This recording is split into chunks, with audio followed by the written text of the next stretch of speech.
Welcome to the Outer Realm with MicheleDerocher and Amelia Pisano. Airing live on the United Public Radio Network, 105.3 FM in New Orleans.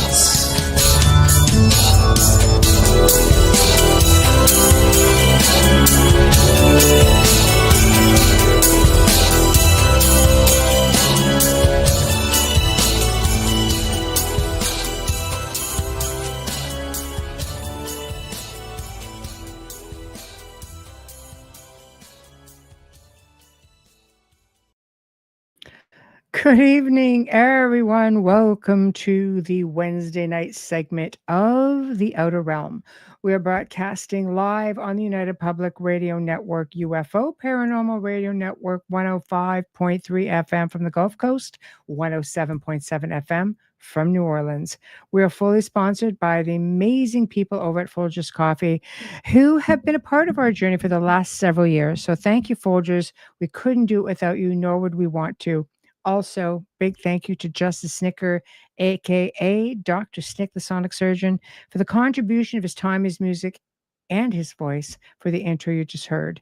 He is an award-winning composer of Halloween, horror, and sci-fi dark wave electronic music, which can be found on all of your favorite music streaming platforms. Also, big thank you to Steve McGinnis, the artist behind all of our logos here at the show. Check him out on Facebook and Instagram. Also specializes in the horror genre, the Halloween genre, and does incredible commission pieces of any sort. So our guest tonight, Jason Offutt, could not make it. He had a schedule conflict. So boo. But we will be rescheduling him to another, we're going to be a few weeks now, but we will be rescheduling him for sure. But tonight we're going to stay the course with talking about different cryptids and monsters, so to speak, and where they're at and the stories that linger around, so on and so forth. It's going to be a lot of fun. And of course, in doing that with me this evening, of course, will be my compadre for open mics, open discussions. Dun, dun, dun, dun. Surprise! Hey, I'm here. Stepping in. Thank you. I wanted to just get to people in chat before we fully start the show. And I wanted to make mention that Jim was talking about an experience that they had. So I'm going to just kind of go through this before we get into everything. Before you before you do, can you just snap me out in the green room for a second and bring me back? Yep. Okay. So one second. Okay. Are you all right? I'm good. Yeah. I need to pop out for a second. Okay. So walking the dogs last night around 9 p.m., the coyotes were howling and yipping. Out of the darkness came a loud, deep gorilla roar. Coyotes stopped immediately, then another equally deep, loud roar.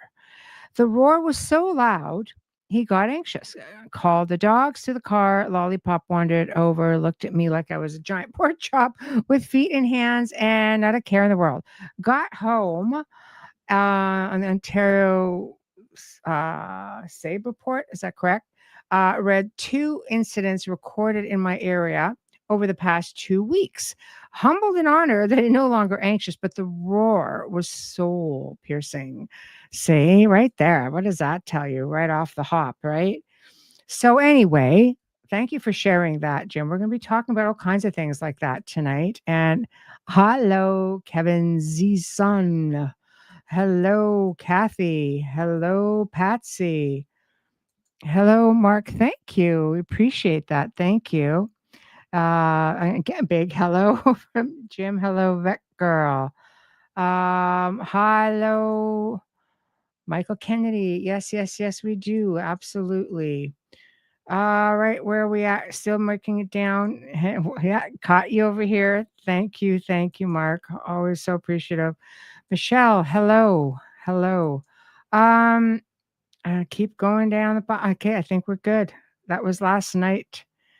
That Jim says. Yeah, that is craziness, isn't it? Just crazy. Hi, Carrie. Okay, we're speaking. Hello. Hi, Mish. How are you guys? Oh boy, Tamara on Rumble. Hello. Ojibwe Sasquatch. Okay, thank you. That's fascinating to know that. That's kind of scary to think it was that close to you as well.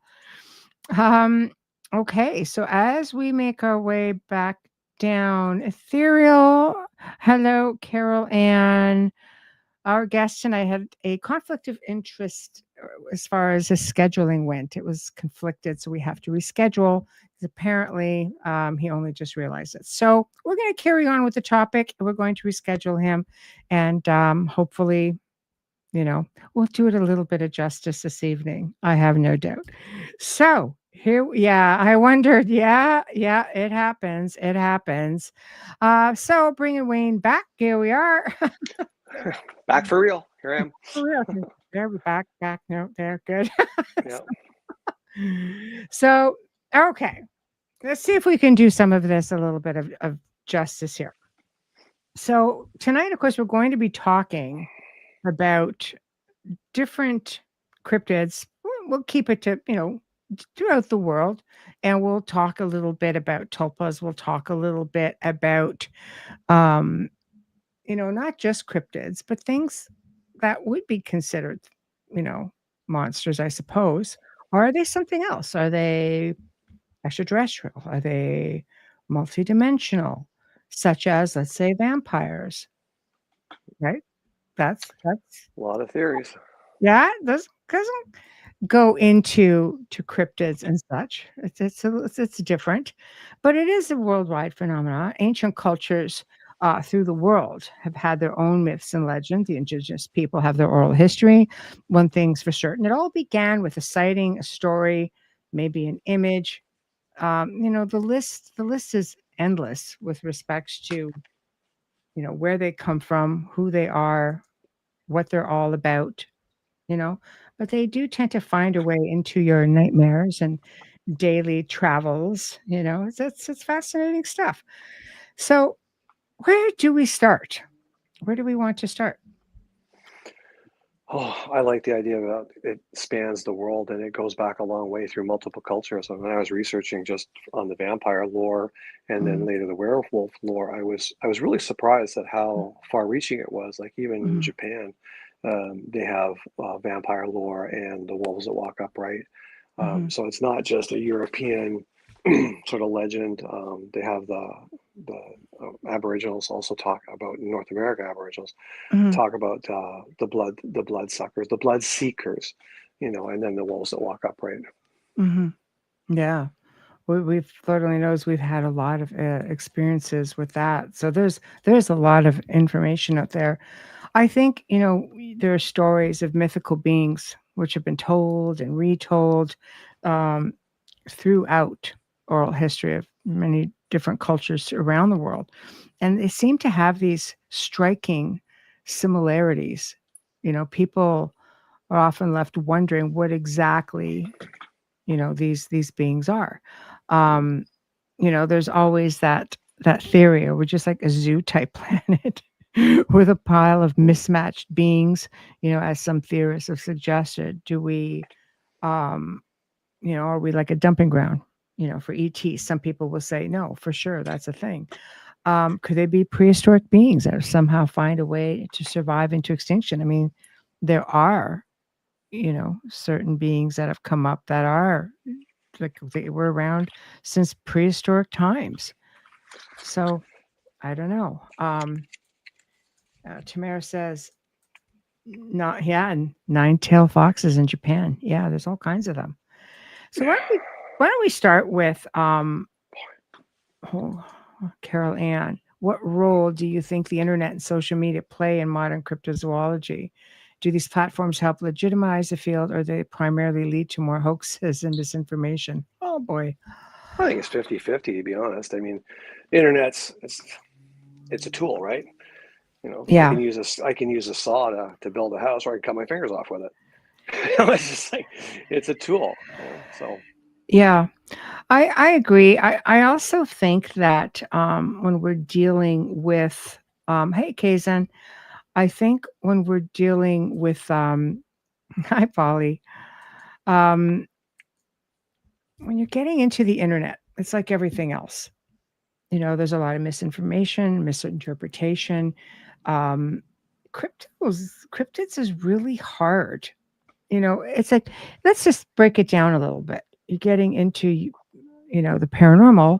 A lot of people have had ghost experiences or paranormal experiences. You just seem to think that they are, they're there, right? They happen and they're easily talked about. It's something that's easy for people to digest because people have suffered loss. Maybe they've had experiences with visitations. I think we talked about that in one of our open mics about dreams and such.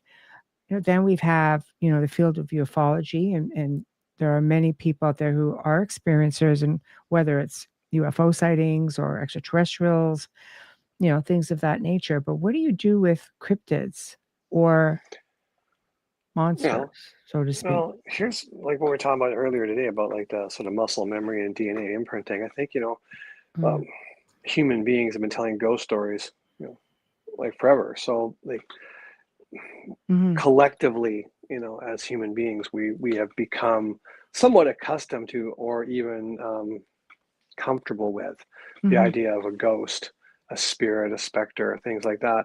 mhm, Whereas cryptids, they might enjoy, a 300-year reign, whereas ghosts and spirits could be several thousand years. So we're just it's because it's that unknown, uncomfortable area again, mhm, right? I just want to mention something too while I was thinking about it. I was talking about cryptids to someone recently, and they were just like, "What is a cryptid?" mhm. I'm like, Yeah, that's a very good question. I know what it is, but how do I put it into words? yeah, What a cryptid sighting actually is. yeah. Well, that I think that's part of maybe where the internet comes in handy is the fact that it does raise awareness. People can learn by watching, um, you know, different television shows, and there are a lot of really good ones out there. But there's just a lot of hype out there as well. And it's not like you just see these things popping up everywhere. Not like people haven't had experiences. I think it's a matter of um trying to break down the differences, So let's just start with, for example, Sasquatch, Bigfoot, Yeti, whatever the case may be, right? Like we're getting into um, beings. They're all over the world. These guys are all over the world, and the cultures all have stories for them. They just have different names. Like in China, it's called the Yeren. Canada, Sasquatch, Bigfoot. Nepal is the Yeti. Australia is the Yowie. Indonesia is the Orang Pendek. Russia, the abominable snowman, Mank, right? That's used, Oh, right? mink. Yeah, Oh, used by the yep. indigenous of the area, right? India, Indeed. there's Jungle Man, the Mande Buruk. Florida is the skunk ape. Mongolia is the almas. Ohio, USA has got the grass man. We've got the swamp ape. I mean, there are so many different names for them, but one thing's for certain, they tend to be pretty elusive, and it just seems like people, I think they're the most widely spotted. People tend to see them more often, and maybe that's why they go looking for them. So then, of course, you get extra sightings of them. Mhm. But again, I go back to Sasquatch and Bigfoot. I mean, we have uh, a memory, even if we don't know. I've never seen one, Mhm. but I know what they are. I Yeah, could draw you a picture of one. yeah. I could give you all kinds of background and where they are and so forth. But I've never seen one. Hmm. But then you bring up another cryptid that's maybe less like a chupacabra or something like that. Like I until recent times, I want to say like 10 years, I Hmm. didn't even know what a chupacabra was. So I mean, like it's just like Watching I said, mountain what? monsters, they're like hunting Like dogs for the oh, Bigfoot. that was classic. Yeah, I love it. yeah. The Midnight Whistler, he uses the chupacabra like they use hunting dogs. I know it's fantastic. I'm I like, know. what? What? I You know? know. Anyway, I that's know. so I'm just saying I think for the vast majority of us here in this side of the world, Hmm. if someone said to you, whether you're like 10 years old or 100 years old, Hmm. Sasquatch, Bigfoot, but oh yeah, yeah, yeah, hairy thing in the bush, yeah, Hmm. never seen one. Hmm. So there's that. But like I said, the other stuff is that we have no deep decades of knowledge, that's shared knowledge between our commonality families. Mhm. Well, I think also, because I completely agree with that, and I think when you're getting into some of the oral history from the indigenous people, here, like all over the world, but I'll go with here in North America because it's where we are. I think they pass these stories along. They're very familiar with them. There are some stories that are amazing where they're very helpful. They're very kind. They watch out for you, or maybe they're protecting areas of the forest and where they live. Then you get stories where they're a little bit more aggressive. I mean, like anything, I guess it depends what your intention are. And if they're telepathic in any way, if you get into the quantum side of things, then they know what you're thinking. And if they figure that you're looking for them to do harm, or do harm to their families, I mean, they're going to get really aggressive, right? Okay, so 1 second. I just want to get to a couple of comments as well. Do you think black-eyed kids are fake like Slenderman? No one is reporting on these. Has ever personally seen one? That is interesting. I don't know. There are a lot of stories out there of people who do actually see them. But I mean, do they fall under the cryptid? Do they fall under the monster thingy? Do they fall under the, are they extraterrestrial? Like there's a lot with that. Like I think tonight we're going to explore it. We're going to see that these three areas tend to connect. Like everything is connected. So it will be a bit of an exploration this evening. Slenderman.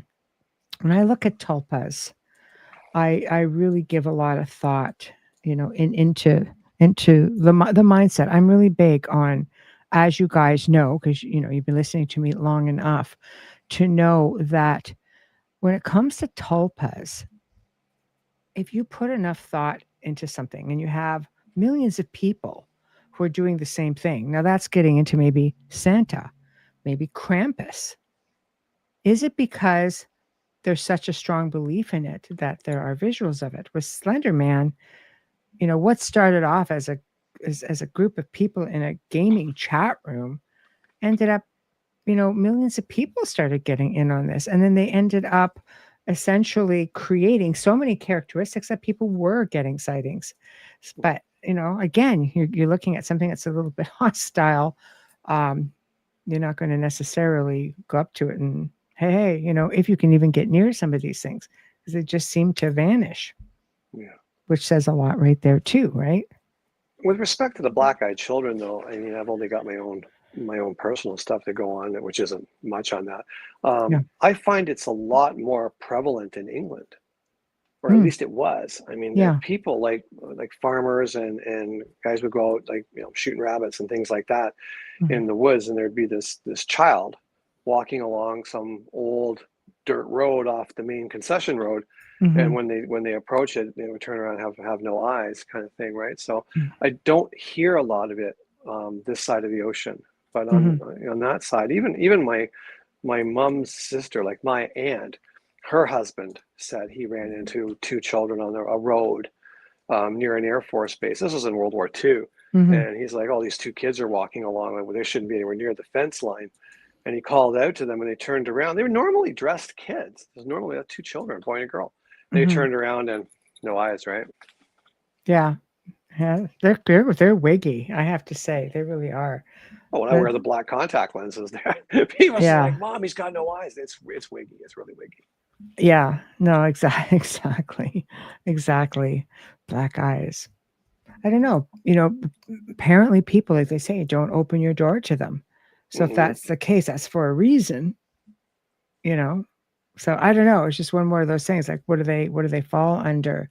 Okay, hold on. I'm going to get to Tamara's comment. In Canada, we also have mermaids and mermen. By the way, there are stories in Ontario which Jason speaks about. So we'll save it for him. But mermaids, mermen, they're out there. Otter people, that's interesting. Fairies, yes. Small Bigfoot, so on. There's tons. There's tons of them, and you don't really think about that. There's No. there's the common ones, but then you don't really think about the other ones that are out there, which we'll get to some of them as we go along as well. Um, Jim says, if I ever see a dog man, I'm safe. All you have to do is bring a squeaking ball and a plush toy, and allow me to run away. Could work. Good work. Could work, Oh, Jim. Could work. years ago, my friend saw, he swears up and down. He's a big, big guy. He saw that guy walk out of the fog and went into Yeah. the fog. And when he came out of the fog, it was on all fours and loping down the road like a small horse. That guy's huge. And he put his truck in reverse and he backed all the way down the street until he got to a cross street and then went up that way. He said, I've never been so scared in my whole life. Yeah. See, I mean, we're gonna again, we've talked about things like this before, but we're going to, diversify and get into some of that as well. It's a lot of weird connections with some of this stuff. Kevin says, would you say that giant spiders, long, lanky, legged spirit form like thing that we both saw leap on top of a car while driving would be considered a cryptid spirit? Well, here's what I think is kind of out there. You've heard Don Yazzie talk about this on the Navajo Nation, and these things kind of show up, all over the place. Like, I've read of accounts in Europe and such, and on Navajo land, like they've seen these things. There's all kinds of them, and they're just like giant freaking black tarantulas. I'd be freaking dying. Like, Yeah, what no. the freaking hell is that? You draw the limit at certain things, and it's kind of like, oh, Anything but with 8 legs that's bigger than a sparrow, I'm crying. yeah, see, Right I'm there. with you there. I'm definitely there. Um, Michelle makes a good point. I wonder if cryptids reside in different realms. It's a good question. I mean, where do Well, they come from? This is something, I always like to get different researchers' perspectives, because if you think about it, there's so much of our planet that is unexplored. I mean, we have depth in our oceans that we've not even gotten close to getting to. At least not that they tell us, but people have given reports, eyewitness accounts, especially through contactees, extraterrestrial contactees and experiencers. There have been people who have been whistleblowers working for certain, branches of military and such, and Navy, who have claimed that there are cities down there, whether there are or they're not. There's something, there have been even sailors through the multiple, centuries who have been lost at sea, or basically not lost at sea, but their ships were lost at sea and that they managed to survive. And I remember reading a story a really long time ago about a man that was saved and brought down into this city, and people shrugged it off as like, oh, you're just delusional, you're just in the water too long, you just, I mean, there was all kinds of reasons. It could all be very valid reasons, but he swore that he was brought down there, he was saved, and he felt like he hadn't been gone, like, or he had been gone for quite some time, but he was returned to the surface on land, and he had not been gone very long. So, I mean, there are stories like that exist. I think with the whole realm thing, different dimensions, Mm, is very plausible. I mean, if you just look at the cases here on good old planet Earth of mm, people walking along and just disappear and never heard from again. mhm, Like, do they just walk through some sort of dimensional portal and mhm, finish up like, where the dragons live? mhm, This is like, and same with Sasquatch and things like that. mhm. They're just in Sasquatch world, or, the wolves that walk upright world, and they're just walking to the meadow one day and they're just like, Yeah, and they're not in, the wolves that walk upright world. They're here going yeah, like, hey, Ralph, how did we get here? Where are we? Where'd the meadow go? So it makes yeah, me wonder. It's a very good possibility to explain where they come from, where they go, because we lose people all the time. Yeah, it's true. It's true. It gets insane. You have to be so careful. This is where you get into, I like talking to people who specifically have had experiences with certain beings, or have basically, they know people who have, or they go out in the field and they boots on the ground, they research, there are people out there who chase these things. Why? Because But people there chase are. tornadoes. That's why. This is true. That's just Have a also death in there. wish. Jim says in England, there were two green-eyed children, a brother and sister, found near a cave. They had green skin too, I believe, Green didn't they, Jim? skin. Yeah. Yeah, they came out of a cave. They didn't speak any English. No. And they couldn't get back. And when they finally sort of learned the language, the girl more than the boy did, said that, yeah, we came from another place through this cave, and then we went to go back. We couldn't get back. And they lived with this family in England until their passing. And they never grew. They were like 3 or 4 feet tall. They never really grew into like 5 foot, 6 foot adults. See, again, we're getting into to England, Everything's cool in England. Everything's cool, but it's all kind of crazy in England too.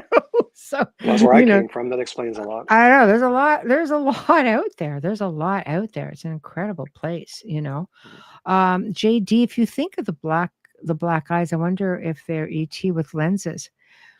I would think that's a possibility. Definitely possible. In some of the sightings, I could see that. But these look specifically, as description with some of them anyway, as just your eyes, just like blacked out, which is interesting. Oh, it's fun. It's a lot of fun. Just saying. Yeah, you've done it. Yeah, I have. Mark, that's interesting, Wayne, about England. My parents claim that they saw one stood down the road from us about 2 hours and didn't move. Okay. When what? What was that further up in the conversation? No, we're talking about the black-eyed children. He said black-eyed children. Oh, one, right. Okay. Yeah, one of them stood down the street for 2 hours and didn't move. Now, is that a glitch in the Matrix type of thing again, where it's just he's popped in and can't pop out? It's crazy to just stand there for 2 hours and stare at you. It was ridiculous. That's nuts. I hadn't heard of black-eyed kids until a year ago from Dave Schrader, often talking about them. How do they differ from people that are possessed? They say their eyes turn black. Sure. I think I've heard of people's eyes turning black even who aren't possessed. So I think anything's possible. I don't know if I can pull up a definitive answer that separates black-eyed children from someone who is possessed. But again, it's the crossing over of like black-eyed children. Any sort of thing I've heard from them, any experiencer that's run into them, they don't really run at you or try to get you or do anything bad to you. They just say, don't invite them into your car or your house. They just kind of watch you. They're almost like just little kids that watch you as they go by. They don't really try to take over, whereas someone who's possessed tries to hack your head off. Well, they definitely act a little more hostile, but we don't know, because with black-eyed children, they say you don't let them into your space, you don't let them into your home, don't invite them into your home. Kind of sounds vampiric in a way. Well, yeah, right. They need that invitation. There was some footage probably 2 years ago of a guy just testing a drone out. He had farm fields with whatever he was growing. I can't even remember now. But he thought he's talking and he's just saying basically, I got the drone because I don't have to walk the entire field. I can just run the drone across it, and I'm checking it out. I got a new drone. I'm really happy with it. And his property banks onto like a forested area, and he zips up and down, and he's just talking about silliness. And then I guess he's with a friend, and his friend kind of goes, back up, turn around. I saw something. And they zip it around and they come whipping back. And what'd you see? He goes, I saw something in the edge of the wood line. And now they're joking, right? Yeah, they're joking with each other. Yeah. Like, oh, you saw nothing. You had too much last night, blah, blah, blah, blah, blah. And he zooms back, and there's this girl. She's just standing there like young, like 5, 6 years old. But she's looking down at the ground, like at her feet, not moving, nothing. And they kind of buzz back and forth. And then she looks up. and then she's got like the no eye look thing like that. They're like, oh, you know, and when Yeah. they come back, they do another pass, she's no longer there. Yeah. See, Now she that just that could be a disappeared. hoax. Like I'm always like, you know, because that's what I used to do. I used to do fun stuff like that. But it's always could be a hoax. But if it's not, it's very compelling. Mm-hmm.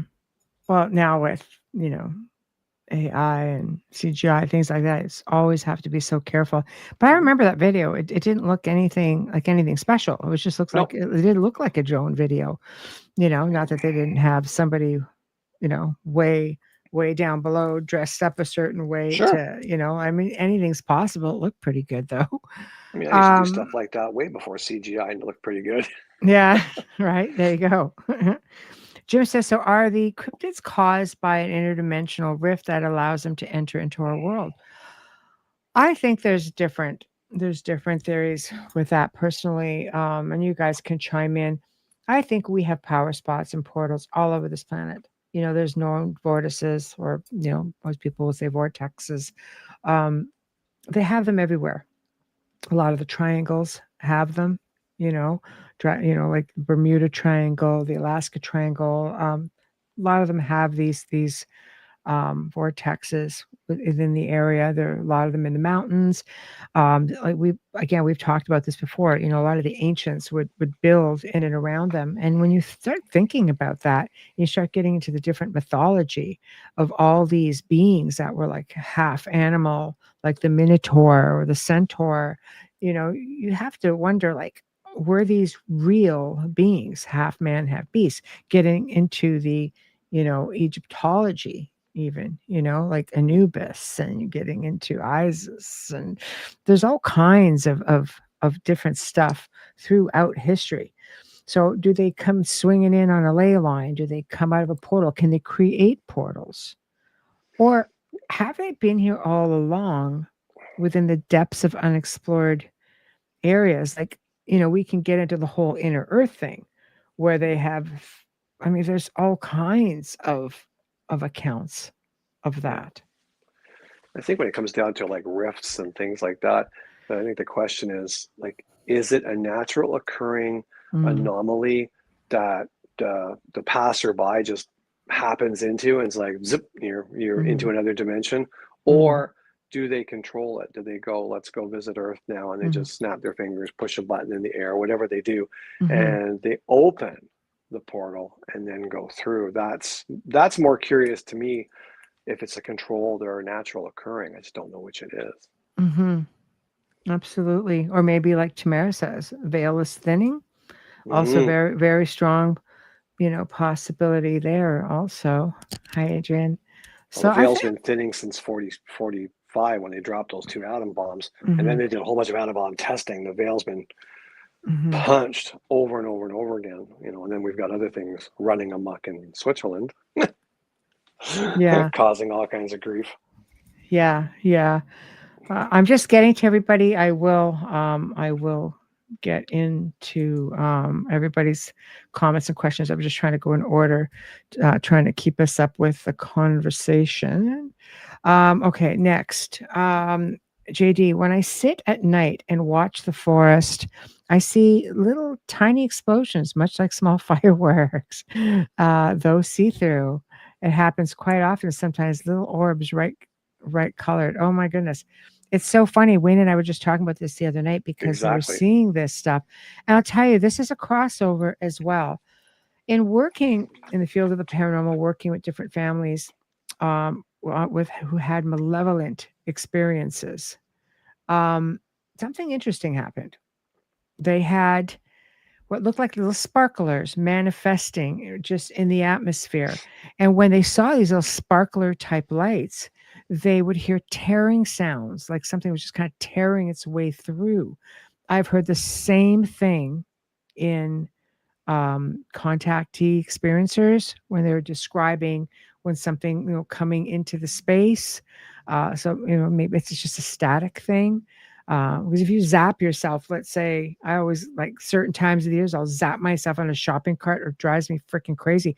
But sometimes you'll see a little, so can that be scientifically explained away? I don't know.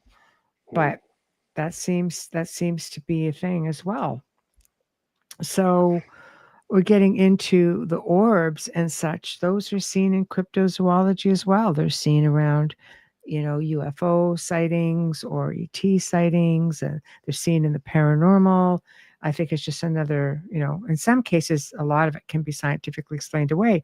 But then in other cases, you're really looking at something that just seems to be a bit of an anomaly that shows up around other things. And if you can get a combination of everything happening at the same time, it just gives more validity to the orb theory that you may be, or the orb experience you may be having. Any comments, Wayne? About orbs. Well, I can tell you all about orbs. We've got some fantastic pictures, that have more than just the soap bubble. Videos. Videos. The one that aside from the videos of the manor, I remember down in the States one time at a place in Pennsylvania at the Stinson residence, and it was empty. Like, it was empty. They were looking to make it a museum or whatever else, and we got to tour it. It was kind of cool. And I took a million pictures, like, just everywhere, because I love the architecture. It just hadn't been touched. Beautiful, fantastic floors, everything, right? And there were no ghostly pictures, nothing peculiar. Even in the room, one of the rooms had been sealed off for 90 years, and they'd opened it up, and there was papers and chairs and stuff inside. Really wild looking. Nothing. No dust, zero. And then in the dining room, I took one picture, and there was an orb on the curtain. I didn't even notice it at first, and I looked at this thing. I zoomed in on it, and it was a total face. And I looked at the face compared to the gentleman of the house, Mr. Stinson. It was him. It was him in that little soap bubble. So that was, to me, that was such a compelling picture, because there was nothing else in the entire house. Zero, except for that. Yeah, that gets crazy.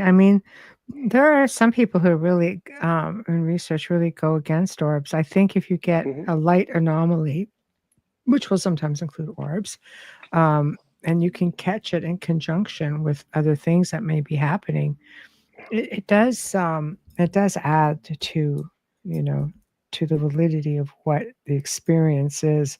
Because you get orbs. Some people research orbs specifically, especially colored ones and such. And I just have to keep an open mind, period. Yeah, I had, what do you say about, things collaborating together to make it, to validate? I think the one personal experience that I had at the manor early days was working up in the attic and running new electric through the upstairs. And it was hot. It wasn't even a chilly day. It was warm. And I was just taking pictures of sort of the before and after of the garbage wiring, and then the proper wiring, just, for anybody who wants to know. And my dad had been gone quite a few years at that point in time, but he used to smoke a pipe. And whenever he's around, I used to be able to smell the pipe tobacco, because it was very distinctive, very, very, it wasn't like cigarettes. It was very, very distinctive aroma. And usually when he was around, it was because there was something interesting, or I had to pay attention. Smarten up, slap in the back of the head kind of thing. But anyway, I smelt it, and I was just like, oh yeah, I know you're here, kind of thing. I took a bunch of pictures of the wiring, and then when I got out of the attic and I'm going through the pictures, there was numerous green orbs, and I guess I had the phone on live mode, so there was that moment where the picture moves and stays still, so I could see the green orb move across the rafters and come down, and where it stopped and you zoomed in, it was my dad, but he was a young man. He was probably 20, 25, jet black hair, a little bit of a beard, and I was just like, oh, that's him, look at that. And I remember showing it to Michelle that day or two later, go, look at this picture, that's my dad. That's pretty cool. Yeah, so it coincided with the pipe smell. See, so you have that, that double event occurring. Carol Ann, do you believe the Mothman is purely physical creature, a tulpa, or is it nature's more supernatural? Or is it nature more supernatural, or a different kind of phenomena altogether? Mothman's a tough one. I think it's otherworldly. All of the above. I don't think that's not from around here. Can I phone a friend? when maybe Jason's done his other show right Yeah. now. Yeah, not from around here. You know what? I think it's like many things. I don't know, that it's a tulpa per se, because there have been sightings of Mothman pretty much at different parts of the world. It always seems to be around the time where a disaster happens. Now, in Point Pleasant, people have said, well, did he cause it? Or was he there because he knew it was going to happen, which means gift of, premonition, right? Mm-hmm. I think one was spotted also when the nuclear plant or reactor in Japan went off many years ago. Yep. Well, people claimed that they saw what looked like a Mothman flying not too far above it. But at the same time, okay, let's bend our minds a little bit more. At the same time, I think Joe has a photo that was sent into him that is on the iCar site where there looked to be like it was a craft right up there as well. So what are we dealing with exactly? Are we dealing with cryptid? Are we dealing with ET? Are we dealing with tulpa? Are we dealing with something just plain old supernatural? Let's take it one step further. Okay, go crazy. Yeah. If it is a premonition, so it's arriving to warn us of a danger that's happening. What if they're a time traveler? What if the Mothman is a being that exists in 3035, but knows what happens in 2023, and comes back through time to try to warn us? Yeah, I see, and that's always a possibility. Like, why do we assume because it looks really far out there that sometimes it looks scary, you assume that you're there to wreak a little bit of havoc? But I mean, they have been known. There are a lot of beings out there that have been known to show up during times of turmoil, right? So I mean, we can even get into the Hopi legends, with the Hopi, basically with the ant people underground who took them underground in time of cataclysm. We can deal the same thing with one of the cultures in Peru where a reptilian took them underground and he cared for them, he educated them, made sure that they were fed. They were down there for a while because of cataclysm again, getting into the earth changes and ice ages, etc. But during time of great cataclysm, it just seems that there are beings already on the planet that are coming forward and helping little old us during these times. So I don't know. Look at reptilians can be pretty big and scary, and that's just one of those things that fall under what I guess maybe falls under the monster thing, not a cryptid, so it falls into the other category. But again, you're looking at, people say, well, they're extraterrestrial. They're sounding like they're pretty much terrestrial, as some of them are, and maybe have been long before us. So say long before us, they could have been here. Maybe Yes. They were here before us and went underground during the last ice age and made homes there and thought, well, I think we'll just stay. Well, sure. Until someone shows up and says, hey, this is me, this is where I'm from, this is what I do, whether it's a ghost, whether it's an extraterrestrial or a cryptid, it's all guesswork. Well, it is. And there are beings that were here. We're not the first kick at the can. They were here millions of years before us. Yep. If you're getting into the whole inner earth thing, which we can definitely do moving forward, we can get into, the catacombs and all these tunnels that are all over the world, really. But, they were discovered in California, and they were mapped, and they were, there were witnesses, photos were captured, I think, even in Malta. Some of these cave systems where people go in cave diving, they get into some really crazy spots. And there have been all kinds of stories that have come come from these people who have experienced either portals or different types of beings, reptilians being one of them. Like it's insane, the stories that are out there. Michelle says, do some cryptids hold the power to manifest? Well, it's harder for other cryptids. Maybe that's why we're seeing more Bigfoot than Dogman, for example. Yeah, could be the dynamics. Don't know enough about that. It's always a possibility, you know. Like I watched that one episode of In Search of Bigfoot, and they did a really good job on it. And I liked the one person who was a complete skeptic. Yeah. Through the whole thing, like she worked with primates. Yeah. Very, very strong-minded, very, very educated, amazing, you know. And then the day that they're filming and they hear like noises and running through the water and all that stuff, and they catch it on camera, but not it exactly. They could see the shadow moving across the rock wall. Yeah. And the shadow disappears, and her mind's just like, I mean, I saw it. I know I saw it, but I don't know what I saw. I don't know where it went. Yeah. But I have the film footage of it. Yeah. But I don't know what it is. She's sitting there through the whole show going, I honestly don't know what I saw.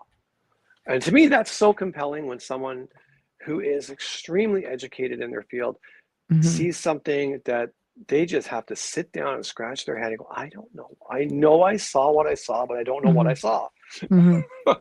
Yeah. Yeah.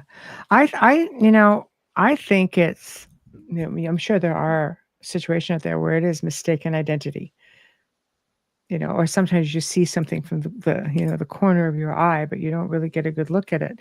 Some of these are really elusive.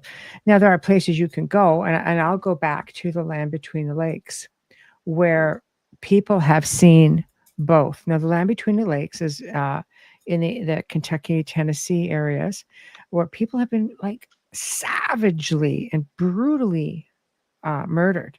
And the Shawnee spoke of, a shape-shifting shaman who could, take the form of monstrous creatures, right? And then, of course, we've got the whole skinwalker lore, which we can, which we've talked about many times in the show, and so is Don Yazzie on Don't Whistle at Night. Many of their guests have come in, but it is a really big, North American indigenous lore. But the Ojibwe also, folklore and the legend states that there were beings that walked the line between man and animal, which we know. We just talked about it, different cultures throughout the world, especially in ancient Greece and Egypt, like they're there. But they appear to be types of supernatural creatures like a Dogman and Bigfoot. And then there's hybrids called the Gugwe, a hybrid of both. Can you imagine? Like that would be crazy, right? I can't imagine. And Bigfoot within that area are known as face eaters, which is how lovely. I know, right? God, it's terrifying.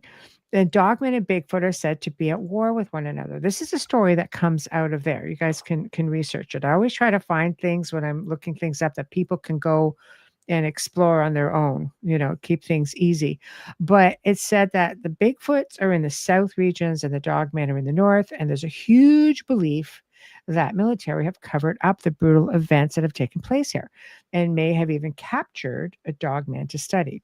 Witnesses have seen military trucks going by with one specific incident with a Dogman in a cage on the back. And remember, guys, this used to be an area that was settled. Like the settlers came in there. I think it was like the early 1700s, right? And even back then, they were reported seeing shadowy figures, seeing things from the corner of their eye, like we're talking about, moving at incredible speeds. Eerie lights. Remember, we were talking about the lights just a few minutes ago with JD. Eerie lights that dance over the lake, but mangled bodies that have been so savagely torn apart. Kind of reminds me of Alaska Killer Bigfoot. I was just thinking that exact thing. Right? Yeah. They weren't even eaten. They were just like arms pulled out of their socket and left on the beach and the body dumped in the water completely intact. It's just like, I do not want you here. Pretty much, Yeah, that's what I got from it.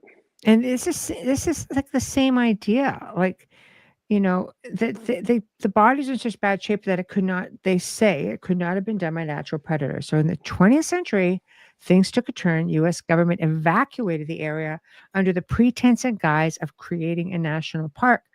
But the problem is the murders did not stop because it was a national park that people could go stay at. So things kept going. There's so much stuff on it. Land Between the Lakes, guys. Look it up. It is just crazy stuff. It really is. Fascinating, you know. Um, What are your thoughts on the moon-eyed children? We have Go the ahead. black-eyed children. What about the moon-eyed children? They were like sort of New England, sort of the American Northeast. Yeah, They go were the ahead. Aboriginals used to talk Yeah. about them, and they only came out at night. They had huge eyes. They were very light sensitive, and Hmm. they would trade with them for a while. But then I don't know what quite happened. If they got some mistrust going on there, but they just got rid of them. Yeah. Yeah. Well, and Moon-eyed children. and again, that's we don't know. We just don't know. Is it conditioning because of where they live? Did they find a way up to the surface? Did they find a way out of a cave system? Did they find their way down dimensional? Like, what is it exactly? I'm just getting through questions. I will definitely be getting to everybody. Um, Jim says most intriguing evidence for me is the filming at Carmel, Maine, in the old funeral parlor. Stopped and became occultism, and that demons, which played him. Okay, I probably lost on that. I probably got lost somewhere in the in the conversation. We are taught in Ojibwe customs not to mention the Wendigo or the white skinwalker. Yeah. The more you give them recognition, the more power they inherit. Mhm. 100%. 100%. And again, we've talked about the skinwalker. What is interesting to me is a lot of the Native American cultures, um, the oral history. I mean, they all talk about them, and there's just some areas like when Donna had been on the show a couple times. The Navajo Nation. When you think Skinwalker Ranch, Blind Frog Ranch, there are things like Skinwalkers seem to go along that whole mesa right through the Navajo Nation. Things are so crazy in the Navajo Nation that they've got the paranormal rangers, right? So the rangers that get called in just for this the highly strange stories, whether it be Bigfoot and you know talking to Don off camera sort of thing. It's like there's a lot of things that get called in. I mean, Bigfoot's going after cattle and after sheep and chickens. And then, like, I mean, they have giant spiders. Like, what? Right? They've got the goat man. You've heard him talk about it, like a square window opening up in the sky, entrances into inner earth, reptilians. That's just barely scratches the surface. But the skinwalker, very prevalent along the entire mesa, because from the Navajo Nation to Skinwalker Ranch, I believe he said it was about 4 hours. I That's think the quite a thing that hike. made me laugh from him was when you were talking to him, and he's such a nice guy. Mm. And you said like, what's the strangest thing that's happened to you in your life? And Mm. without missing a beat, he goes, "Well, last night." Last night. Last night, most of us will go, "Well, about 15 years ago, I had this thing happen." Not him. No, Yesterday. last night. I know. Good That's grief. pretty funny. It is when you think about it. But there are some areas that are so prevalent. Like, the information is so through the roof. How can, you know, and this was like one of my questions, and I will ask Jason the next time he's on as well. So I'll pose it to you guys. What makes an area so what makes it a hotbed of all of this crazy stuff?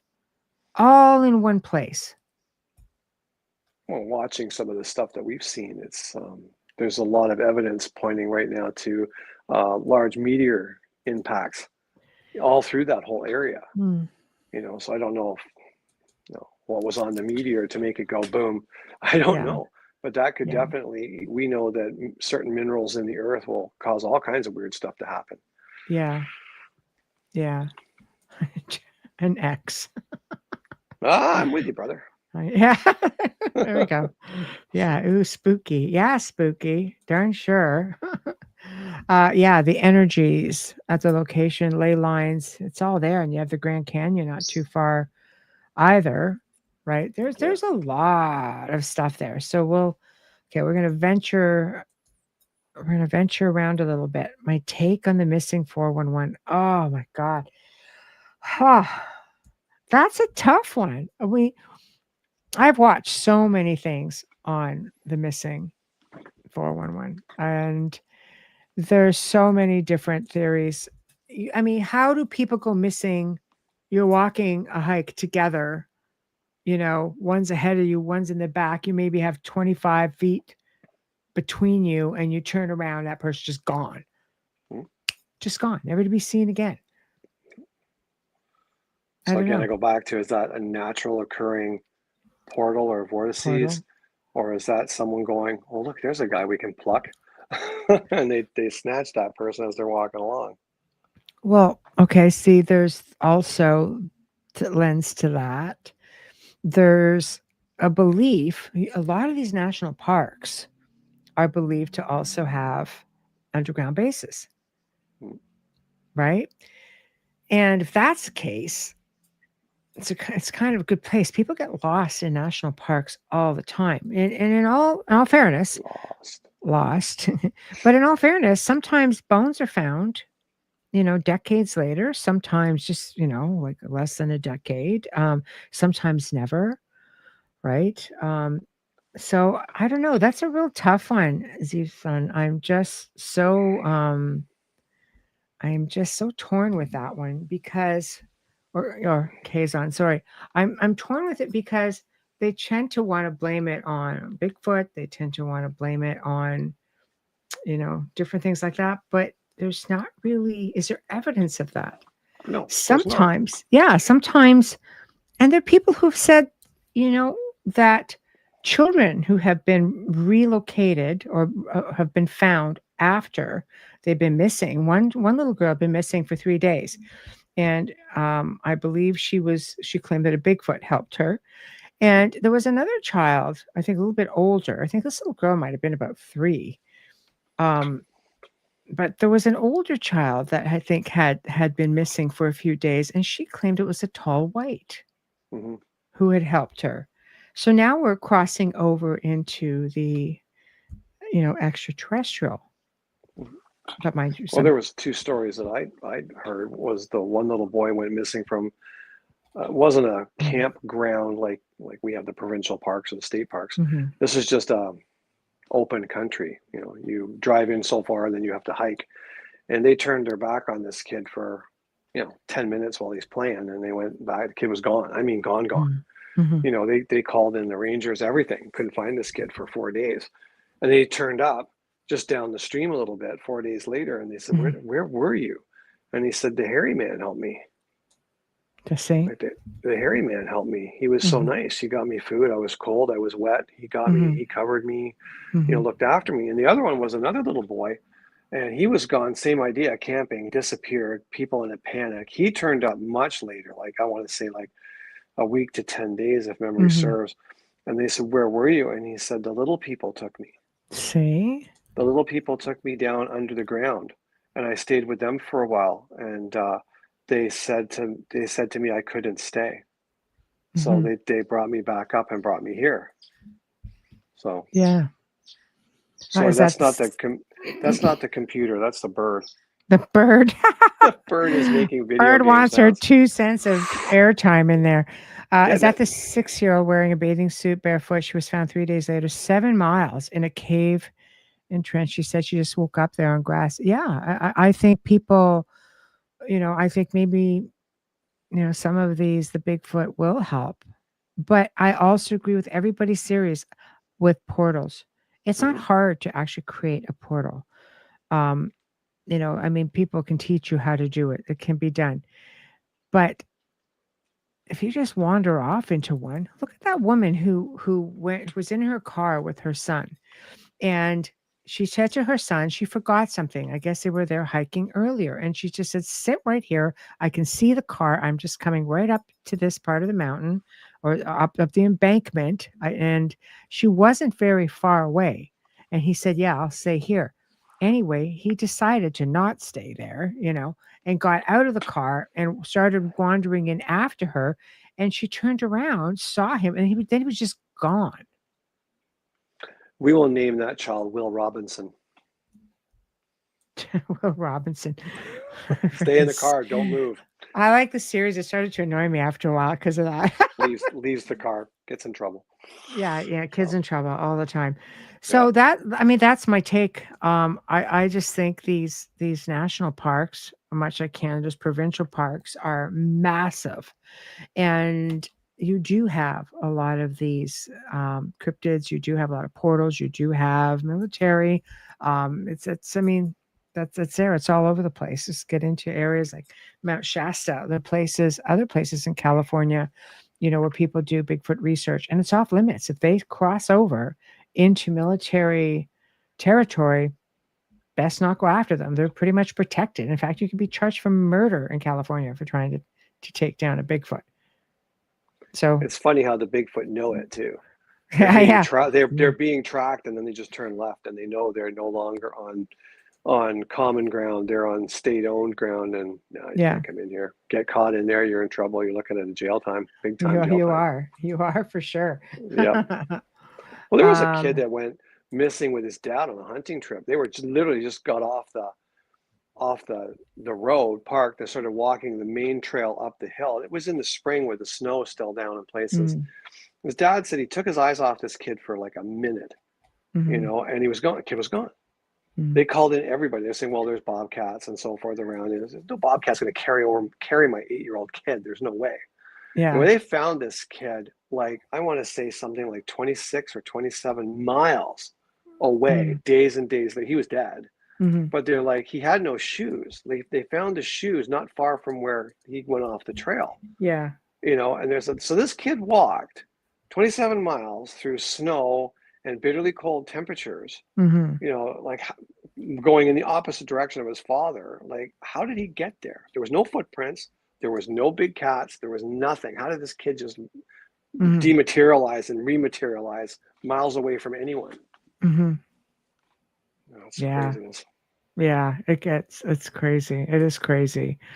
We can share the force together with Bigfoot. I actually think, it's not a bad idea. I mean, it's believed that they're highly intelligent. They're telepathic. And I think that's why when you go out there, if you're thinking positive, like you're not going to do harm, some of these beings are just very protective of the forest itself. Yeah. Period. So what about thunderbirds? Chime in, everybody. Thunderbirds. That gets, I've heard different variations of that. I've heard like actual birds, like eagle size, but giant. I mean, look like eagles, but they're just massive thunderbirds. You see a lot of them at the top of, totem poles are just magnificent. And then there's the ones that look like pterodactyl. I'm going to show you guys a video, actually. God, you guys are in luck. I just found this today. And I thought, let's just have a look at this because it looked crazy. So I'm going to see if I can bring this up over here. So give me 1 second. Bringing it up on X. Okay, 1 minute. I'm going to bring this up. It's about a minute long. So hold on. Let me see if it'll let me make it bigger. No, it won't. Okay. Well, I can't make it bigger, but I can share it. So bear with me. Here we go. And tell me what you guys think when you see this. This apparently was floating around many years ago. It's ball lightning. I'll tell you right now. Yeah, ball lightning. And it looks like a pterodactyl. And this is what they're claiming. Okay, so I'm going to play it. Here we go. Just watch this thing.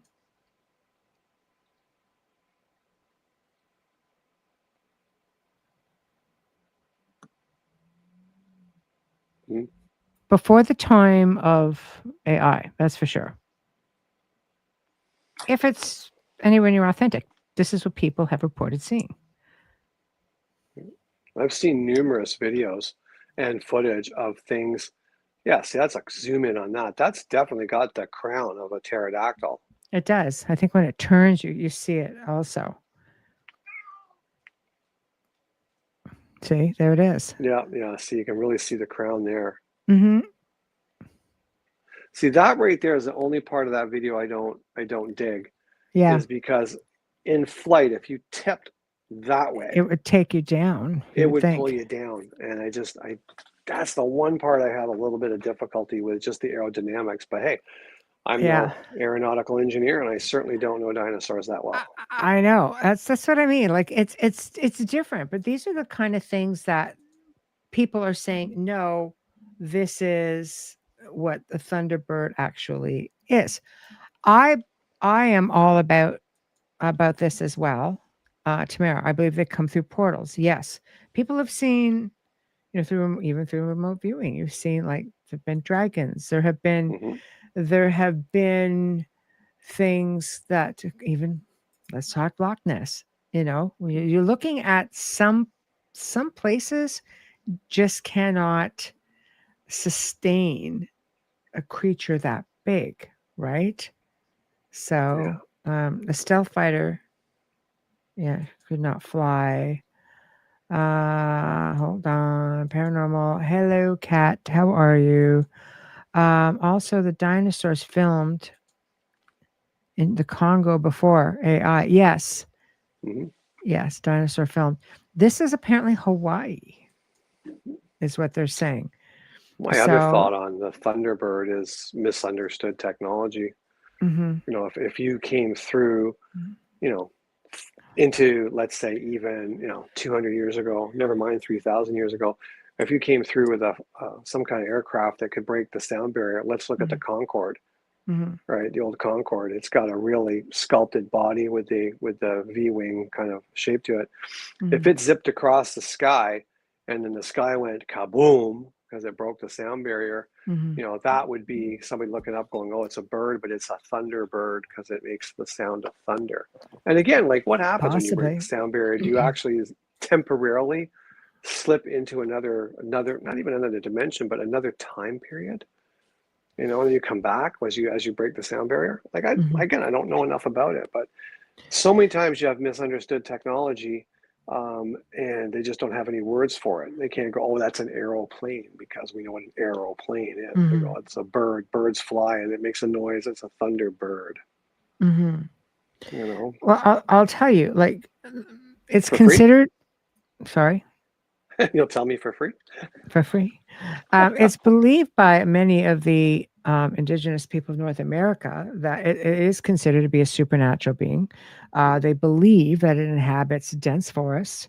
People throughout the last 200 years have had numerous sightings of a giant bird that looks, that have been written about, let's say, in these stories. They have roughly a 16-foot wingspan. They've been described as being the size of a plane. Sightings as recent as 2012 have been reported. I'm sure there are even more. One young girl had claimed at the time that the wingspan was probably 14, but it's hard to look at it. Very large beak and no feathers on the head. It swooped low enough over their camp that it caused her to run into the cabin in fear. Now, in 1922, a man named Hiram Cranmer claimed to see a flock of them, no less, and the group of men manually managed to actually kill one. So there is a photo out there dubbed the Lost Thunderbird photo, but again, there are two almost exact. So, but one's a pterodactyl and one's a thunderbird. So I Mm. don't put a lot of merit into it. Kat says she had a friend from BC message me a couple of years ago asking if I had heard of the pterodactyl. She heard reports of one flying across Canada from west to east. It's crazy. But yeah, I suppose it's possible, you know. There was Um, one show I was watching way back. There was a native guide. I think it was in Alaska, or it could have been in the Northwest Territories. And he was taking a group of people through, and they kept asking him, why do you keep looking up? Like, aren't you worried about like grizzly bears and things like that? And he just quietly just like, no. He's like, the thunderbird will take you before a grizzly will get you. see? And he's just walking through there, and he's just looking up and just walking, looking up. If it comes down, you'll be gone in a wink. Yeah, see, it's This crazy. is a guy that takes it seriously, obviously. Yeah. When you start getting into things like that, I mean, there have been reports of children being like where they've attempted to pick up children. I remember I used to film a show called Creepy Canada. It's an oldie, but people love it. It's on Apple now. I think it's been on Netflix under maybe a different name, but it's interesting because they did cover a story in Canada where a young girl had actually been picked up by a thunderbird, and I guess the adults went and were able to try to grab hold of her and then just let her go at that point. But it's just pretty substantial. Like it's crazy. Remember that? Yeah, oldie but a goodie. Um, so okay, thank you. Let's touch a little bit on some of the obscure. How about yeah, huge in the sky, pelicans. Yeah, I don't know that they'd be able to pick up a child though, would they? Like, do they have? They have web feet. They Yeah, couldn't. that one might be kind of hard.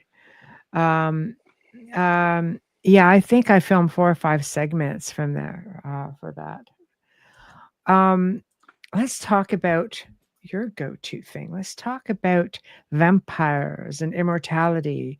We could talk about, the Count Saint Germain after. If we could touch on that. But what intrigues me the most about that story, talking about vampires, is one of those things that go bump in the night. We've often talked about, are they, just a race of beings, maybe ET beings, or maybe dimensional, multidimensional, or are they actually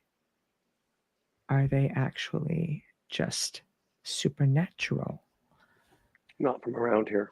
Not from around here. All right, I'm with it. Yeah, I mean, you go back in any history, like I've always said in the stories that I write, there's a story, and in that story, it gets extrapolated. It gets bigger and bigger and bigger and bigger until it's just this massive tale. But it started from one little thing.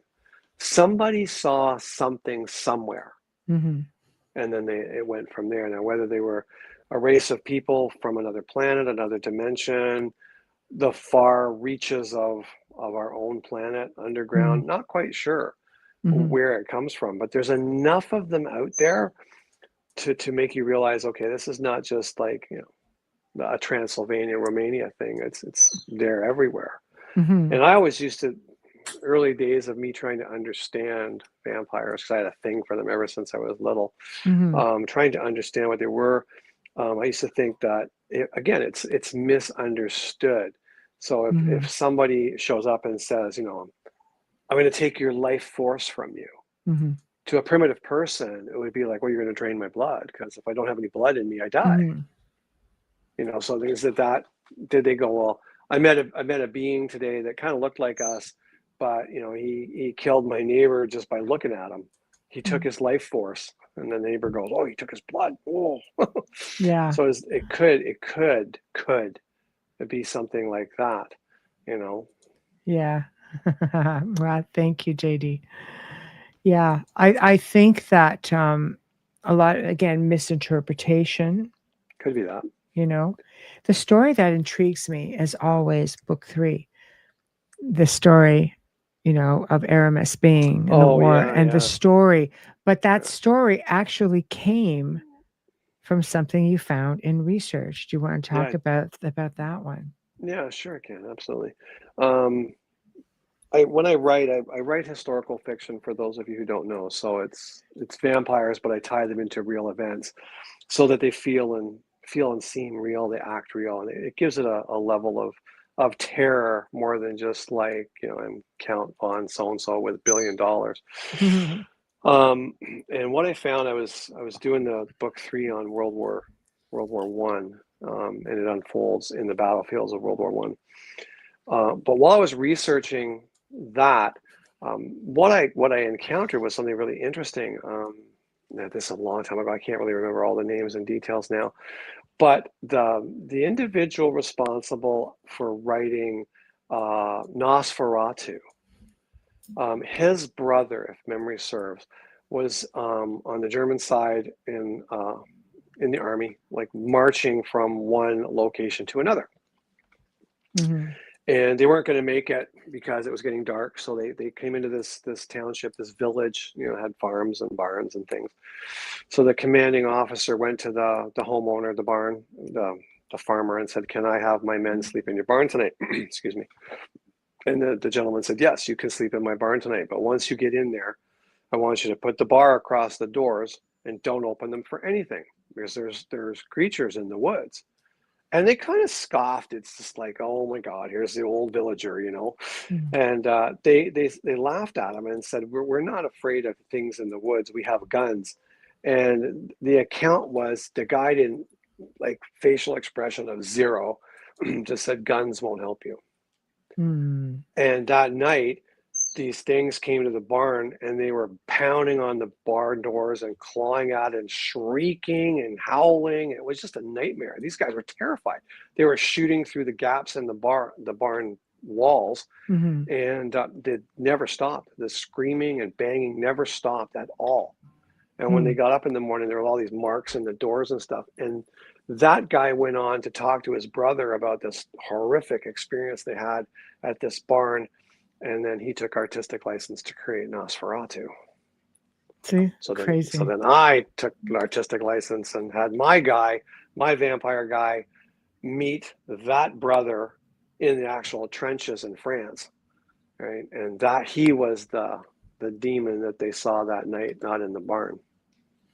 See, the fact that this was written about because it happened, It happened. a sighting, an experience, which is what a lot of these things come through, right? And it just makes its way through the earth or through the ages, because the story keeps being told and retold.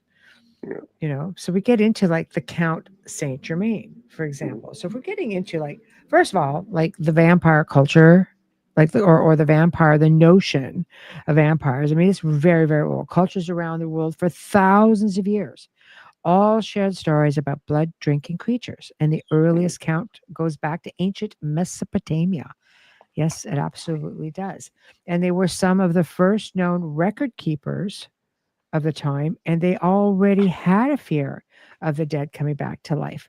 So you're getting into some, really long time folklore about this, and superstitions, would literally echo across the centuries. And you know, people, as they would migrate throughout the different parts of the world or immigrate, they would take that folklore with them, and maybe some vampires, But the biggest one is the Count Saint Germain, and he had been around. This is one of those stories that goes back. They believe that he had been around for like maybe hundreds of years. And they believe it's because, how did he achieve immortality? Well, I mean, it says right there that Albert Einstein accidentally proved the validity of Count Saint Germain. Right there. It's hard to believe it, but he did. He looked at the theories and basically did his scientific equations. Comes back to the Hermetic principle of as above, so below. But essentially, with the Count Saint Germain, he was an alchemist, and he had, there had been accounts of him being spotted within some of the royal entourages of Europe, going back as far, they say, the 1700s. It's believed maybe even earlier. What were some of the last reports? Going back into the 80s in New Orleans. Right there. So how did he achieve it? How is that? Can it be explained away with alchemy, or was it something else? Was he really made back then? And if so, by who? How? It's crazy stuff, but I love it because it's just such an obscure thing. People look at vampires as just being, oh no, it's just a story made up, but it's not. There are ancient cultures that believed that these beings existed. Right? I don't know enough about that guy. I know when I was in Salem, Massachusetts, and doing the tours and all that stuff, I was just sitting having breakfast, and you know, I look the way I look. And, Yeah. you know, and this couple basically said, "Oh, you could fit right in here. You look very, very gothic," kind of thing. And thank you, blah blah blah. What are you doing here, kind of thing. And she said, "Oh, I got to tell you a story. I went up the street and I saw this really guy dressed like you, kind of thing, but he was Yeah. leaning against a wall in a laneway. So I went over to ask him if I could take a picture with him, and he said, 'I'm not here for you. Please leave. It's Mhm. not your time. It's not your time.'" And Mm. she goes, "He was very polite because she didn't scare me at all. Yeah. Super polite. He just simply said, 'It's not your time. I'm not here for you. Please leave.'" Mm. Yeah. And of See? course, I'm just like, he's a great actor, isn't he? You know, but like Bum, ba, ba, it does ba. make you, it Yeah. does make you wonder. You know, like Uh, wow, I went all over the place that night, and the next night, I never saw anybody that looked like that. see? There are definitely there's share stories, and you get into some of the like, going into some of the old Polish cultures, and Romania has its share, of stories there. I mean, to the point where now they're finding graves, right, through archaeology, where they have either the head is cut off and put down between the knees Mhm. of an individual, or they have a block, like a block of stone in between the teeth, Yeah, right, to make sure that they bite down and they're buried alive, and that's the end of it. Like this was a real thing. Kat says, I've heard about this actually, Kat. In Wilno, Ontario, there's a story about the Wilno vampires, and apparently there is a vampire cemetery. I have not yet researched it, but many people tell me this. There are stories of you know, vampire stories that come from Europe as people migrate here or settled here. Also, with the different, in fact, I did a show with Kat talking about the different wolves, dogmen, and the loup-garou, which would have been, the indigenous and French. Also, the French culture picked it up, loup-garou, which is werewolf. And in New Orleans, it's rue with an R, rougarou. But technically speaking, loup in French is wolf. So the wolf people, and they didn't look like a typical dogman. They were just tall and lanky, and they basically walked upright. And you've heard us talk about stories about the wolves that walk upright, from just stories that people, I mean, for years and years and years and years, people would just send me in stories, and it's incredible the stories, um, how they're all the same, but yeah. these beings, and we've had your own encounter. You had one when you were writing one night over at the Oh yeah, manor. that was The the same. lopers, The lopers. They don't run like they don't they run, don't run they like a lope. dog. Yeah, they lope. You know, like a horse will do a gallop. Yeah, Yeah. picture a horse galloping, but this is a dog, and it's like the size of it's bigger than a Great Dane, and it's shaggy, and everyone's going to say it's an Irish wolfhound or a Russian wolfhound. It's Yeah, not. too big.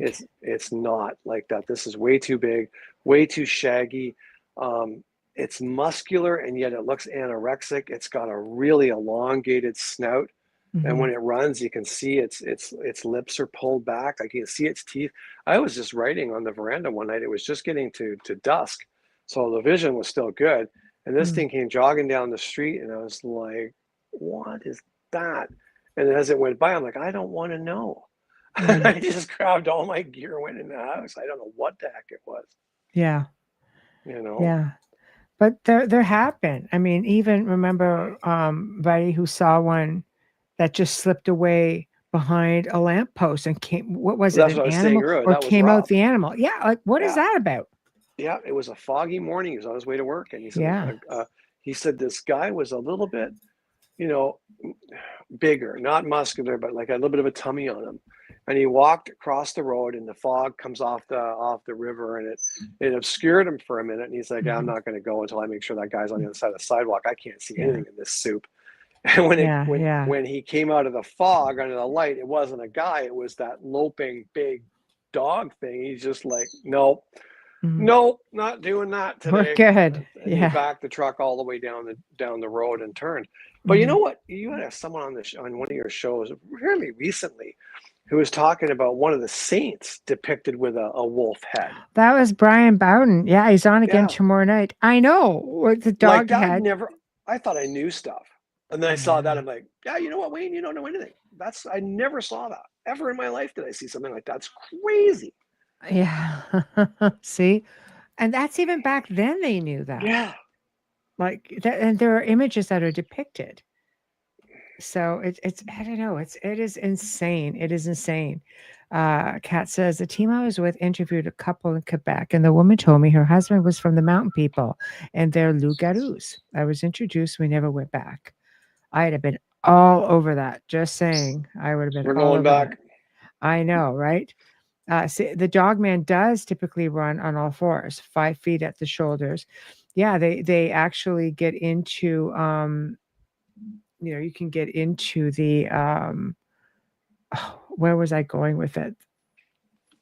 Yeah, dogman. Loups-garous, they walk upright. There've been a lot of sightings of that, even in, by the way, Tamara, Burlington. There have been all kinds of sightings there. Craziness, but they have definitely been spotted. Yes, St. Christopher. I was going to say that, but I wasn't sure.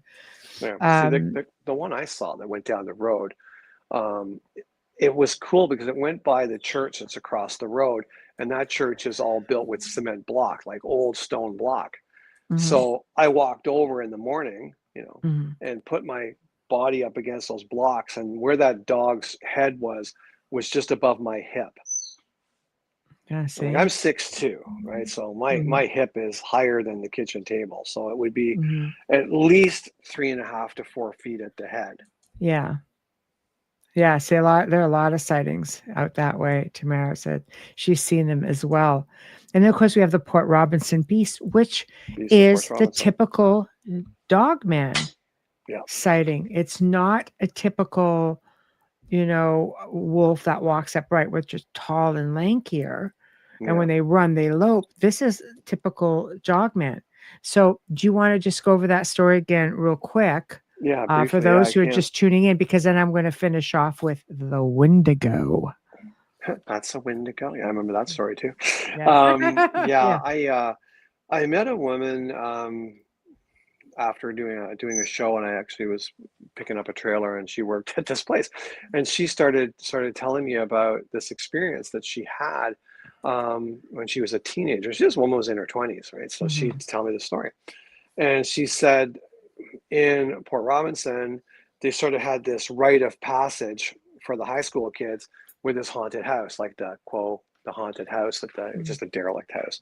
So you would be challenged to go up to the veranda and stand there for 10 minutes, or go inside for 5 minutes and go upstairs for 2 minutes, that sort of thing, see how brave you are. Anyway, so she said, we're coming down the road and just we drive by the old haunted house. Remember when we were kids, sort of thing. And she said, here comes this kid just bolting, down the laneway and across the road. And they're laughing, going, oh, there's another one that didn't make it. Ha, big giggles, right? And from between the houses comes this big dog, like big, sort of all fours kind of thing, looked right at them. And she goes, man, the blood went out of me. Like I was never so scared in my whole life. So she's like, I slapped my girlfriend, and she's like, book it. So boy. They stomp on it, tear down the street. She goes, speed limits meant nothing to me at that point. Just get out of here. So we turned and headed out onto the main secondary road. And she goes, I looked over thinking like, okay, the river should be there. We're good. She goes, I looked over, and this thing was keeping pace with the car. And she's like, book it. She's like, we were doing 80 kilometers an hour. That's 50 miles an hour down a dirt secondary road with this dog belting along beside them. She goes, then we hit the highway and we really booked it, and we got home. And she goes, we weren't far from the haunted house where we lived. She goes, we parked the car, ran in the house, slammed the doors. Nobody was home, locked everything, shut all the lights off, and that was it. And she goes, the next morning we went out and checked the car, and it was all scratched down the side of the car where this thing was running and pulling on the mirrors and stuff as it was going. She goes, I never went by it, so I was terrified. I don't know what it was. I was scared to death. See, that's crazy. Yeah, that's crazy. And I don't know how many stories have surfaced from that point But there's a lot of stories through that time where Yeah. um where people have seen and heard these things just screaming, even, in the night. So they're Yeah. definitely, but it's your Excuse me. typical dogman type sighting. It's a lot different than the typical sightings. She goes, what places where Bigfoot and dogmen have battles? That would be Land Between the Lakes, which is in the Kentucky and Tennessee area. So if you just look up Land Between the Lakes, you'll see all kinds of stuff that's crazy. Just Just back to Port crazy. Robinson, just quick. I think when the Or this one problems, here is a Port Robinson beast. Yeah, at the that's the Beast of Port lore of it. Robinson, Or the either, yeah. the So, Beast of Port Robinson started up like really being noticed right after they put the Welland Canal through, yes. because they figured that when they dug this thing through, that cut off its migratory pathways. There was no way for it to migrate north and south or east and west because this canal went right through the whole landscape. Hmm. Yes, which would make sense. I mean, that thing goes down towards, if it traveled even along down the Great Lakes, you have the Michigan Dogman as well. So I think there's a Yeah, lot of crossover. I mean, sure. I'm sure, like, they can travel great distances. At least it's believed that they do. Um, okay, we're going to touch on this one because I think I think it's a good one personally, and it seems to be. It's one of these older type stories that have just been around for ages and ages, and it's primarily a Canadian bit of folklore, and it's the Wendigo. So it's the Algonquin Indigenous legend, and these are the largest of the Aboriginal languages, by the way, goes back to their prehistory oral traditions. It's believed that a mythical creature or an evil spirit. This is what it is. So that makes it interesting because we're getting into, two different things. Is it a spirit or is it a mythical? Is it a cryptid, a being? For the most part, some tales suggest that he was a lost hunter who avoided hunger by resorting to cannibalism, and it transformed him into a crazed beast. This is pretty much the original lore, described as 12 to 15 high in height, barefoot, smells like rotting flesh, sharp teeth, long stringy hair, glowing red eyes, very aggressive, and unclear as to its actual origins. Some people believe they were once human, while others believe that they were and are spiritual in nature. Possession of sorts? Meh, possible. Sometimes he is compared to werewolves. The earliest documented account goes back to 1636 in the province of Quebec, where a Jesuit priest named Paul Lejeune wrote a letter to Rome complaining of a native woman from a nearby village who had been warning people that the Atchin, another word for Wendigo, and I'm sure I'm pulverizing that, would be attacking a neighboring village. He wasn't scared, but he was very angry that she was somewhat undermining his teachings. It's said that one can become a Wendigo if they're cursed by a shaman, bitten by another Wendigo, or slowly starved to death. Most of the sightings are in Canada. However, there have been reports of the colder northern U.S. states, such as Minnesota. In the turn of the 20th century, the Algonquin people claimed that a large number of their people went missing, and they attributed the disappearances to the Wendigo. So you know, that's crazy. It's one. I it kind of reminded me of the Skinwalker in a way. Yeah, yeah, it does sound a lot like that. Yeah. Not the screaming, like you've heard the screaming at night of the Wendigo, and I've heard like if you lock eyes with them, it's so terrifying that it stops your heart. Hmm. And they scare you to death. Yeah. So I could do And without that. that's the idea. Yeah, like don't make eye contact, that kind of thing. Yeah, his first show with us last month was on the Dogman, and he did speak of it. It was crazy. Um, then that deer, very creepy. Yes. I was taught he was an evil spirit that stole the sun and kept it in his medicine pouch. He made us walk in darkness. Raven tricked him to drop his pouch. The raven flew the sun back to where it belongs. I love that. That's I a love great that. story. Yeah, I think it's wonderful. I love the stories. I just love the lore of all of it. Um, so when you're getting into to some of these type of stories and you start realizing that they go back from like like just ages. And some of it, this is where I think media comes into play, and you often see them incorporate some of this stuff, like the Kraken, for example, which is part of a Scandinavian mythology. The giant sea creature was supposed to be like 1 mile, or 1.5 kilometers in length, and it first appears around the 13th century in an Icelandic saga about two sea creatures. One 18th century account by Bishop Eric Pontoppidan described it as being so big it could be mistaken for an island. But many people believe it originated from sightings by sea mariners, which ended up being a giant squid, which, I mean, now they know. They've actually captured these things, in doing deep sea exploration. So we know that these things are out there. And again, back then, you just don't see them. Sea monsters, what's a monster? What's the connection? What's just cryptid? Do they all get lumped together when you're getting into, because some people will say, you can get into, mischievous things like even gnomes. Get me started. Don't laugh at me. I hate those things. I know you do. Just saying. Just saying. Well, I remember that time I had a guy helping me at the house, and he's up doing the shingle, and he gets up on the roof and he starts sidestepping like the gnome. And he looked like a gnome. I'm just going to say. And I'm filming him, and he goes, "Hey, when you're done, send that to Michelle." And I went, "Hey, how about I send it to you and you send it to Michelle?" He goes, "Because I don't want to die." Yeah, right there. Yeah. But he did. Look, he had like the long white, like the hair and the white beard, and he looked like a gnome. He was just really red in the face. And I'm just like, sometimes I would just see him when I got to the house, kind of like, just look too close for At comfort. Halloween, I wanted to dress him up like a gnome and sit him on the front veranda. Of course you would. It's great. Shut up. It's perfect. I know. That was always a joke when we were traveling in Romania, that because it must have been the year of the freaking gnome, because everywhere we went, gnomes were for sale. There's a lot of places that you can drive through, especially through the mountains. The Carpathians, I just love them. They're dear to me. But they would have these huts, and it was all souvenir stuff. And it was freaking gnomes. That was the flavor of the bloody month or the year.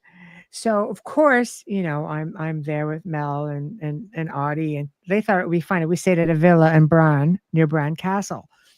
And of course, there were gnomes there for decoration. And what do? They lined them up outside my door going out onto the terrace. And it was a beautiful 2-story villa, just beautiful. We could see the mountains from there.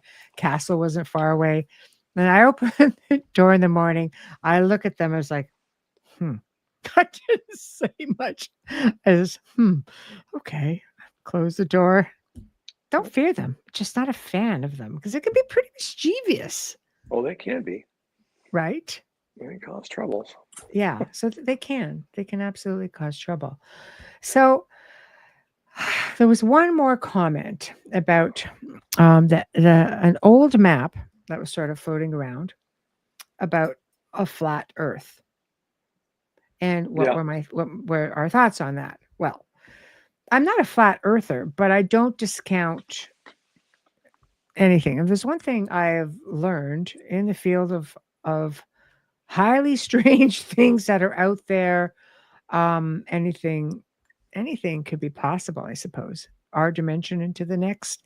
But I know that there are maps out there, and there are also a lot of current stuff floating around over the last, let's say, 100 years, where there's been certain photographs taken, let's say, from a government capacity, and then there are photos or pictures on large tables or on a wall or on a floor that show the Earth in a flat map sort of thing. The Bible spoke of a firmament that went over a flat Earth.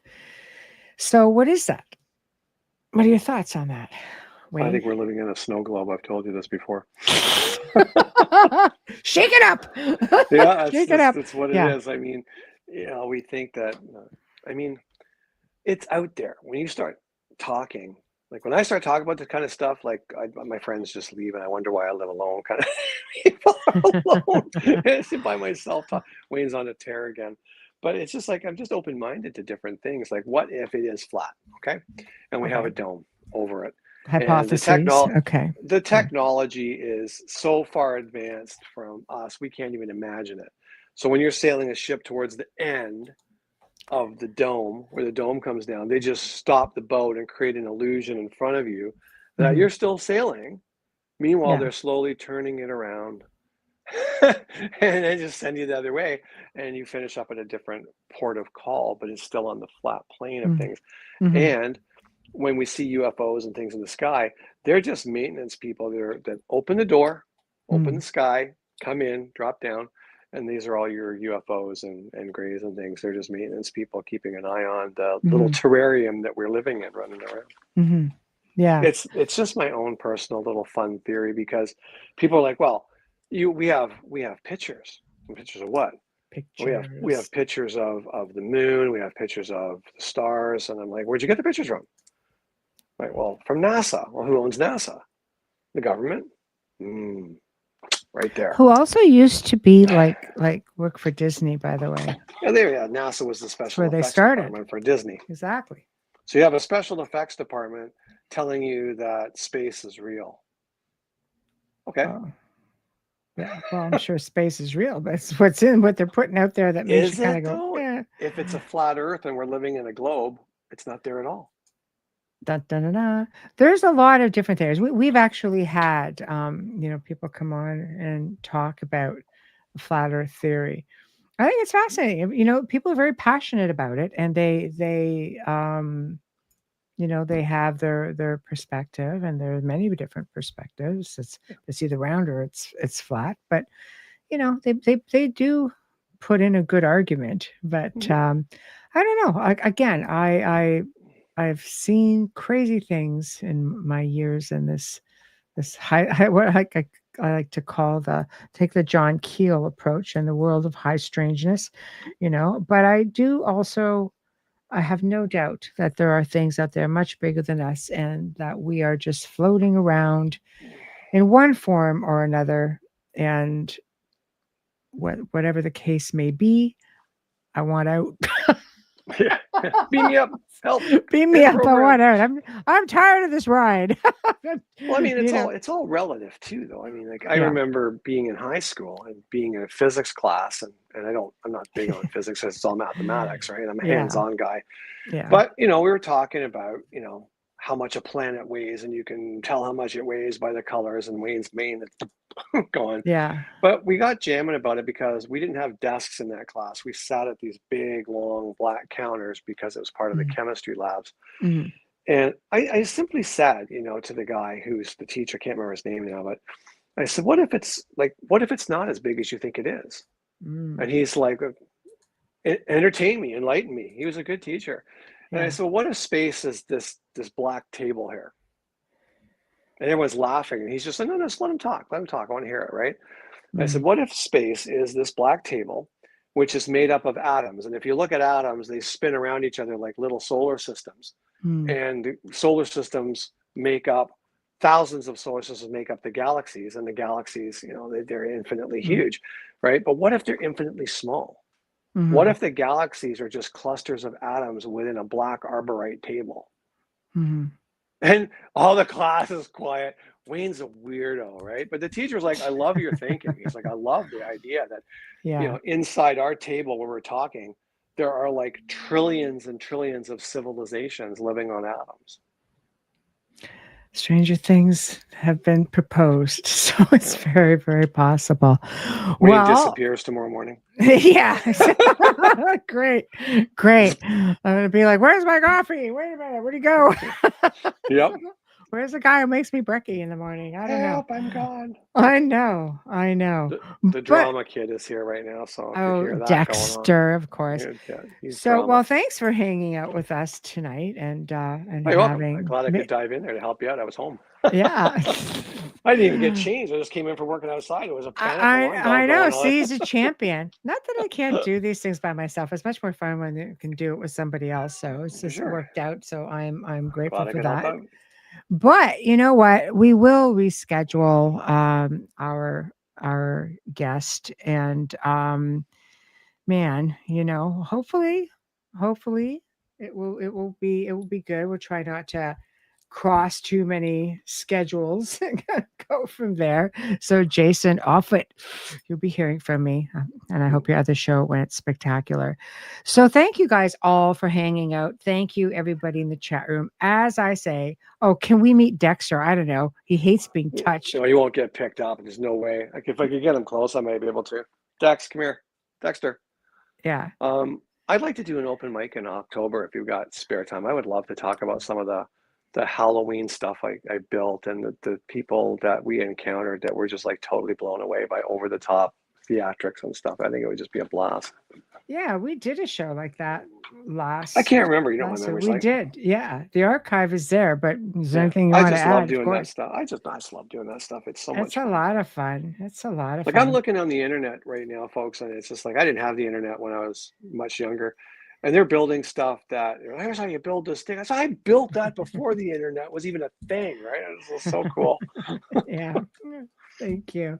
So That's many fun. people chiming in. Thank you guys all. You guys are all just like awesome. I just love you. Do it. Do it. Yeah, there's nothing saying we can't do more either. Do a Day of the Dead thing. There's lots of fun we can have. Believe me. But guys, everybody in chat room, thank you, thank you to our sponsors: Folgers Coffee, Justin Snickers, Steve McGinnis. Tomorrow night, Sir Brian Bowden returns, and this time we're talking about his experiences and research about Bigfoot, and he's got great tales to tell. So many wonderful experiences. It'll be awesome. Tuesday, just because I want to give it an extra plug on Beyond the Outer Realm, you've noticed we had a couple of replays to commemorate our dear friend Dave Benison. So they have played out. So we are back in the saddle for a live show. We start off with Frey McDonald, and he joins me from Ireland to talk about the paranormal, haunted Irish locations, his research, his experiences, and so much more. I'm really looking forward to it. It's going to be just awesome. So again, you have been listening to the Outer Realm on United Public Radio Network, UFO Paranormal Radio Network 105.3 from the Gulf Coast, 107.7 FM. There he is. Take a look, guys. There's Dexter the cat. There he is. Hi, Bubba. Look at him go. Now he's like, put me the heck down because I'm just going to rip your face off. Yeah, so no, he's not. That was, you guys want to see Dexter? That's Dexter. They're going to have to come into the very end of the show and see how quick that was. Yeah, there's Dexter. He does exist. He does. Yeah, he's terrible. Yeah, there he is. There he is. Sketchy as the day is long. Oh, yes. He's unbelievable. So, guys, we'll see you tomorrow evening. Thank you all for connecting up with us, and get ready for Bigfoot Talk tomorrow night. Cool. Good night. Good night, everybody.